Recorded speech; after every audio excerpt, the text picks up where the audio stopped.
untuk kelompok 4, kasus 1 nanti coachnya saya, kemudian coachnya Bu Yulia, dia berperan sebagai Rina, salah satu murid saya. Ya, nanti silahkan Bapak Ibu cek sendiri. Baik, kita Bu Ika sudah siapkah untuk pegang layarnya? Bu Ika. Siap Mbak Prima, siap Bu Prima. Oke, siap. Baik, ilustrasi kasusnya seperti berikut.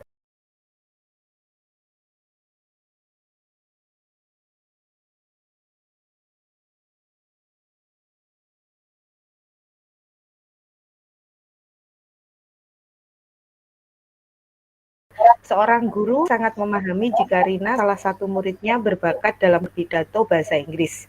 Ia mendorong Rina untuk mengikuti perlombaan pidato dalam bahasa Inggris tingkat kabupaten. Namun, tampaknya Rina masih belum percaya diri. Nah, setelah tadi pagi Bu Vero mengumumkan adanya lomba pidato bahasa Inggris tingkat kabupaten, siang ini pulang sekolah, Rina memberanikan diri menghadap Bu Vero dan menyampaikan masalahnya. Selamat siang Bu Vero. Selamat siang Rina, adakah yang bisa Bu Vero bantu? Saya ingin curhat Bu, siapa tahu Bu Vero bisa memahami saya. Walah, berarti Bu Ve kurang memahami ya? Baik, Bu Ve akan mendengarkan curhatan Rina, tapi Bu Ve ingin tahu dulu, setelah Rina curhat nanti, Rina inginnya apa? Sebatas ingin bercerita saja dan Bu Ve mendengarkan, atau ada yang lain? Saya pinginnya sih nggak bingung lagi Bu. Sekarang kan saya bingung dan galau masalah lomba pidato yang Bu Ve sampaikan di kelas tadi loh Bu. Siapa tahu setelah cerita nanti Bu Ve jadi tahu masalah saya dan bisa memberikan saran apa yang harus saya lakukan. Begitu Bu Vero. Jadi, maksud Rina dengan bantuan Bu Ve, Rina ingin mendapatkan penyelesaian atas masalahmu ya? Iya Bu, betul sekali. Baiklah, kalau begitu, mari kita duduk. Coba ceritakan Rina, apa yang membuatmu galau seperti ini? Begini Bu, tadi kan Bu minta saya ikut lomba pidato mewakili sekolah kita. Sebenarnya saya ingin banget Bu, tapi saya nggak bisa Bu. Kenapa Rina? Katanya ingin ikut, tapi nggak bisa. Ada kendala apa? Saya nggak berani Bu, nggak pede. Rina nggak pede? Mengapa? Gimana ya Bu? Saya ngerasa yang ikut lomba pasti bagus-bagus dan hebat-hebat Bu. Nanti kalau saya kalah gimana? Saya kan beraninya kalau di kelas saja. Semua yang melihat saya kan kalau di kelas sudah pada kenal saya semua Bu. Tapi kalau lomba kan nggak ada yang saya kenal dan nggak ada yang kenal saya Bu. Oh, begitu ya. Coba Bu Fe ingin bertanya. Menurut Rina, Rina punya kelebihan apa coba? Ya kalau di kelas saya berani tampil Bu. Bu Fe kan juga tahu, saya juga sering maju ke depan kelas. Kemudian berani nyanyi, berani puisi. Biasanya teman-teman saya juga langsung tepuk tangan kalau saya sudah tampil Bu. Wah, Rina hebat ya bisa menyadari itu. Coba Bu Fe ingin tanya lagi. Rina tahu nggak ketika tadi Bu Guru minta Rina untuk ikut lomba, respon teman-teman Rina bagaimana? Iya Bu, mereka mendukung saya semua. Nah, itu kan artinya Bu Guru dan teman-teman percaya kalau Rina memiliki kemampuan untuk ikut lomba. Coba sekarang Rina pikir lagi. Menurut Rina, hal yang penting dalam berpidato itu apa sih? Setahu saya ya Bu ya, syarat utama dalam pidato itu menguasai pokok masalahnya Bu atau isinya yang akan diuraikan. Kemudian harus memiliki kemampuan untuk menyampaikan isinya tersebut Bu. Nah, itu hebat Rina bisa menyampaikan apa yang dibutuhkan dalam pidato. Lalu biar bisa pidato harus menyiapkan apa? Ya pertama-tama saya harus membuat naskah pidatonya dulu kan ya Bu ya. Kemudian naskahnya pun harus sesuai dengan temanya. Setelah itu berlatih terus sebelum melakukan pidato. Oh begitu. Coba Kenapa harus berlatih? Emang pentingnya apa sih, Rina? Ya, biar menguasai dong, Bu. Terutama agar percaya diri saat tampil. Kan biar nggak gugup. Kalau sampai gugup kan bisa salah bicara kan, Bu? Iya, kamu memang pinterin. Kamu bisa menjelaskan buffet dengan percaya diri tuh. Bisa jelasin benar tentang keterampilan pidato. Coba sekarang, Rina bisa menyimpulkan nggak sebenarnya masalah Rina tadi apa? Terus sudah bisa menemukan solusi sendiri belum? Coba Buffet ingin tahu. Bisa, Bu. Karena saya nggak pede, maka saya butuh banyak latihan, Bu. Dengan giat berlatih, saya akan menguasai materi pidato dan tidak grogi saat tampil. Tapi latihannya sama Buffet ya, Bu ya. Saya kalau diajari Buffet pasti nanti tampil dengan baik deh. Oke, tentu saja Buffet pasti menemani Rina latihan pidato dan membantumu untuk bisa lebih baik. Kira-kira dengan begitu Rina bisa lebih percaya diri nggak? Bisa, Bu. Mungkin aku juga bisa lebih baik tampilnya karena diajari sama guru.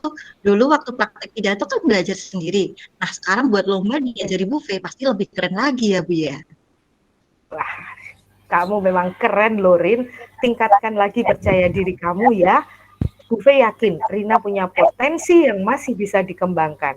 Oh ya, ada satu tips untuk Rina. Kalau nanti ikut lomba, jangan berpikir tentang menang dan kalah ya. Yang penting Rina berikan yang terbaik dari Rina. Dimanfaatkan untuk cari pengalaman ya. Baik, Bu Vero, saya akan mengikuti lomba pidato mewakili sekolah kita dengan semangat dan penuh keyakinan. Terima kasih ya, Bu Vero, atas sarannya. Terima kasih kembali Rina. Sekarang Rina bisa melanjutkan aktivitasnya. Baik, Ibu. Oke, itu tadi Bapak Ibu praktek saya dengan Bu Yulia. Monggo. Ini Bapak Ibu asesor dan fasilitator yang terhormat. Selanjutnya saya akan membacakan lembar observasi proses praktek coaching model Tirta yang sudah saya lakukan. Pengamatan atau observasi praktek coaching saya tadi dilakukan oleh Ibu Ika Widiawati. Dalam mengamati, Ibu Ika menggunakan lembar observasi yang meliputi 4 tahapan model Tirta, yaitu tujuan, identifikasi, rencana aksi, serta tanggung jawab. Berikut hasil pengamatan yang dilakukan oleh Ibu Ika. Pada tahap pertama, yaitu tujuan, menurut Ibu Ika, praktek yang sudah dilakukan menunjukkan bahwa tujuan coaching sudah jelas disebutkan pada bagian awal, yaitu ketika Ibu Vero bertanya kepada Rina mengenai apa yang diinginkan Rina setelah curhat. Apakah sebatas bercerita atau ada hal lain yang ingin diperolehnya? Pertanyaan ini dijawab oleh Rina dengan mengatakan bahwa dia berharap akan mendapatkan saran mengenai apa yang harus dilakukan oleh Rina atas masalah yang dia hadapi. Pada tahap kedua, yaitu identifikasi, di mana coach memberikan pertanyaan-pertanyaan dan umpan balik yang mengarah kepada identifikasi potensi coaching. Dalam praktek tadi, Bu Ika berpendapat bahwa sudah dilaksanakan tahap identifikasi, yaitu ketika Bu Vero bertanya kepada Rina mengenai alasannya tidak mau ikut lomba. Tidak lain karena Rina tidak percaya diri. Selanjutnya, Bu Vero juga memberikan pertanyaan dan umpan balik yang mengarahkan Rina agar dia menyadari tentang apa kelebihan yang dia miliki. Selanjutnya, tahap ketiga yaitu rencana aksi, di mana coach memberikan pertanyaan-pertanyaan dan umpan balik mengenai rencana aksi coaching dalam menyelesaikan permasalahannya. Rencana aksi dalam praktek tadi ditunjukkan ketika Bu Vero melalui pertanyaannya mengarahkan Rina pada kesadaran dan pemahaman bahwa guru dan semua teman mendukungnya untuk mengikuti lomba pidato. Tidak berhenti di situ. Sebagai coach, Bu Vero juga memberikan pertanyaan serta umpan balik berkaitan dengan kemampuan Rina mengenai kesiapannya serta keterampilannya melakukan praktek pidato.